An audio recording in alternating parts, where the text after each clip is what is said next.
Double engine सरकार कर रही है युवाओं के सपने साकार। पारदर्शिता और प्रोत्साहन से तरक्की के अवसर मिल रहे अपार। बिना खर्ची बिना पर्ची मिली 1,80,000 से अधिक युवाओं को सरकारी नौकरी। और तो और अग्निवीरों को भी सरकारी विभागों में मिल रहा आरक्षण और वरीयता। साथियों, हमने केवल सरकारी नौकरी ही नहीं बल्कि रोजगार सुरक्षा पर भी काम किया है।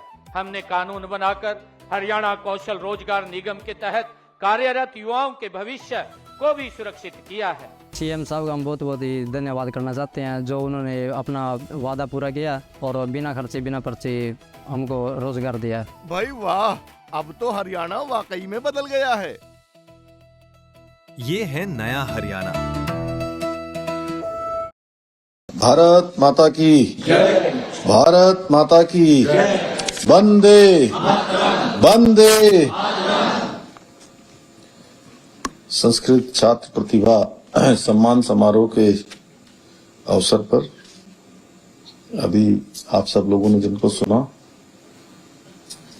उत्तराखंड सरकार के संस्कृत शिक्षा मंत्री और अनेक विभागों के मंत्री आदरणीय डॉक्टर धन सिंह रावत जी, राजपुर विधानसभा के लोकप्रिय विधायक हमारे वरिष्ठ नेता आदरणीय खजानदास जी, कैंट विधानसभा की लोकप्रिय विधायक श्रीमती सविता कपूर जी, सचिव संस्कृत शिक्षा श्री दीपक कुमार जी, कुलपति संस्कृत विश्वविद्यालय प्रोफेसर रमाकांत पांडे जी, निदेशक संस्कृत शिक्षा श्रीमती कंचन देवराड़ी जी और प्रदेश भर के विभिन्न विद्यालयों से कॉलेजों से आए हुए सभी हमारे शिक्षकगण, सभी आचार्यगण, सभी विद्वानगण, हमारे अतिथिगण, आचार्य जी और सभी यहाँ पर आए हुए सभी अतिथिगण, और जिनके निमित्त आज ये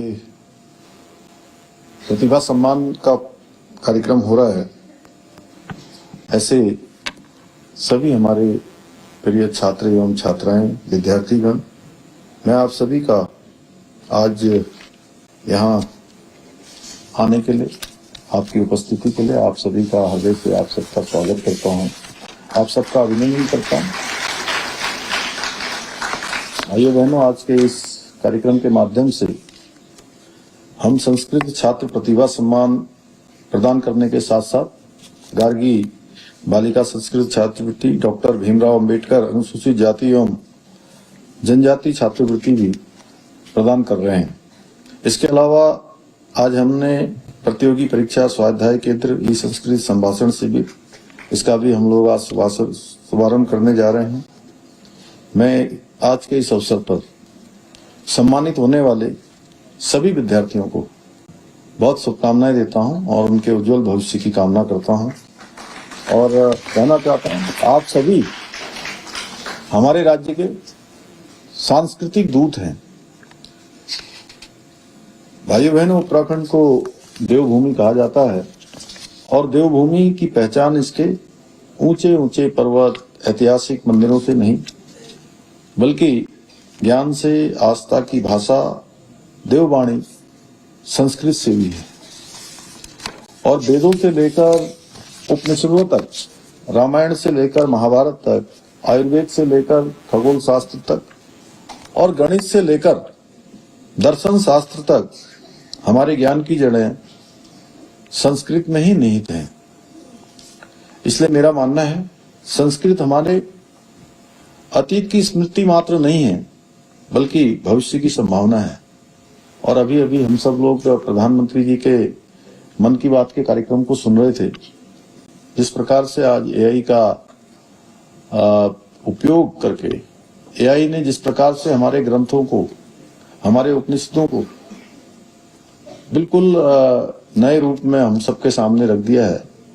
सच में ये हमारे लिए, हम कह सकते हैं कि संस्कृत हमारा भविष्य भी है। भाइयों बहनों, जब देववाणी संस्कृत की बात करते हैं तब केवल एक भाषा की ही चर्चा नहीं करते बल्कि मानव सभ्यता की सबसे प्राचीन और वैज्ञानिक धरोहर की भी हम बात करते हैं। हिंदी सहित भारत की विभिन्न भाषाओं की जननी अर्थात संस्कृत की सबसे बड़ी जो इसकी विशेषता है वो इसका वैज्ञानिक व्याकरण है। इतने व्यवस्थित और तार्किक नियम विश्व की बहुत कम भाषाओं में मिलते हैं। ऋषि पाणिनि द्वारा रचित अष्टाध्यायी आज भी विश्व के भाषाविदों के लिए आश्चर्य का विषय है। यही कारण है कि आज ऑक्सफोर्ड, हार्वर्ड, कैम्ब्रिज जैसे प्रतिष्ठित विश्वविद्यालयों में भी संस्कृत की जो वैज्ञानिकता पर विभिन्न प्रकार के शोध किए जाते हैं। आज आदरणीय प्रधानमंत्री श्री नरेंद्र मोदी जी के दूरदर्शी नेतृत्व में भारत की जो समृद्ध सांस्कृतिक विरासत है उसके संवर्धन के लिए और उसके संरक्षण के लिए बहुत प्रतिबद्धता के साथ निरंतर कार्य किया जा रहा है।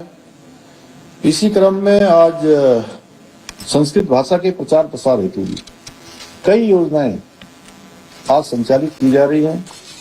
नई शिक्षा नीति में संस्कृत को आधुनिक और व्यवहारिक भाषा के रूप में स्थापित करने के विशेष प्रयास किए गए हैं।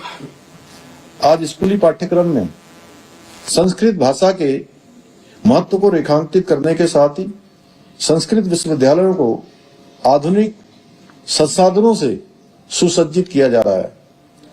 आज जहां एक और संस्कृत को ऑनलाइन प्लेटफॉर्म्स पर उपलब्ध कराया जा रहा है, वहीं ई संस्कृत प्लेटफॉर्म एवं संस्कृत ऐप्स विकसित करने पर भी विशेष बल दिया जा रहा है। इसके अतिरिक्त विभिन्न राज्यों में संस्कृत ग्राम स्थापित किए जा रहे हैं, जहां लोग अपने दैनिक जीवन में संस्कृत भाषा का उपयोग कर रहे हैं। कर्नाटका का मट्टूर गांव का उदाहरण हमारे सामने है, जहां आज भी संपूर्ण जनजीवन संस्कृत भाषा में ही चलता है।